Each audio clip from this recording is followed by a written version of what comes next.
আমার স্বামী ইতালি প্রবাসী। সন্তান প্রসবের দিন সে আমাকে ফোন করে সন্তানের ব্যাপারে জানতে না চেয়ে বলল, তোমার সাথে সংসার করার ইচ্ছে আমার নেই, খুব শীঘ্রই ডিভোর্স লেটার পেয়ে যাবে। বিয়ের আগে এক মেয়ের সাথে আমার সম্পর্ক ছিল, আমি তাকে বিয়ে করব। স্বামীর মুখে এই কথা শুনে আমার পুরো দুনিয়া যেন উলটপালট হয়ে গেল। কোনো রকমে বললাম, অন্য মেয়েকে যদি বিয়েই করো তাহলে আমাকে বিয়ে করেছিলে কেন? আর তুমি যে আমাকে বিয়ে করেছিলে এটা কি সেই মেয়েটা জানে? সে প্রশ্ন দুটোর উত্তর না দিয়ে ফোনটা কেটে দিল। তারপর থেকে সে আমার সঙ্গে আর যোগাযোগ রাখেনি। সদ্য জন্ম নেওয়া মেয়েকে নিয়ে আমি এখন কি করব? শ্বশুর শাশুড়িকে যখন স্বামীর কথাগুলো বললাম তারাও শুনে স্তব্ধ হয়ে গেল। তারাও অনেক চেষ্টা করেছিলেন ছেলের সঙ্গে যোগাযোগ করার, কিন্তু পারেননি। বাবা এসে আমাকে নিয়ে গেলেন।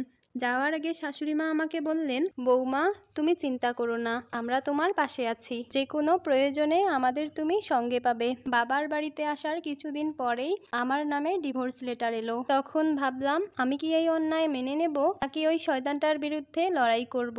অনেক ভেবেচিন্তে সিদ্ধান্ত নিলাম লড়াই করার জন্য। ডিভোর্স লেটারের দিকে তাকিয়ে মনে মনে স্বামীর উদ্দেশ্যে বললাম, তোকে আমি অবশ্যই তালাক দেব, তবে এখন নয়, উপযুক্ত সময়ে।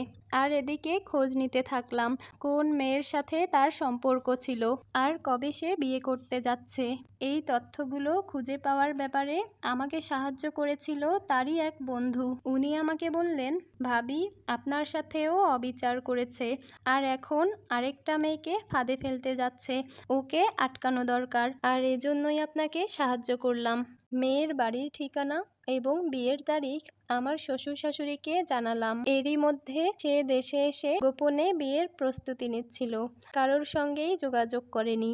তারপর বিয়ের দিন মেয়েকে কোলে নিয়ে সবাইকে নিয়ে হাজির হলাম সেই বিয়ের অনুষ্ঠানে। কনের বাড়িতে বিয়ের অনুষ্ঠানের ঘরোয়াভাবে আয়োজন করা হয়েছিল।